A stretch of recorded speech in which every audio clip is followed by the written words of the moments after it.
ঢাকায় ধানমন্ডি সোসাইটির ২ বছরের জন্য ২৩ সদস্য বিশিষ্ট নতুন কার্যনির্বাহী কমিটি ঘোষণা ও পরিচিতি সভা অনুষ্ঠিত হয়েছে।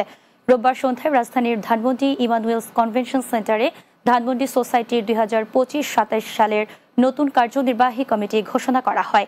এতে ডাক্তার মোসাদ্দেক হাবিব মিতু সভাপতি, নাজমুল ওয়াসিক খান অলোক সাধারণ সম্পাদক নির্বাচিত হয়েছেন।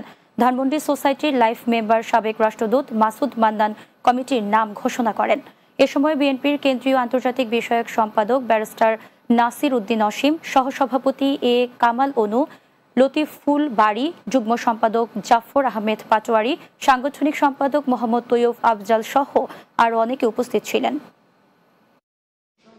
গঠিত হওয়ার পর যে একটা উদ্যোগ নিয়ে সবাইকে জানিয়ে একটা নির্বাচনের আয়োজন করা হয়েছে।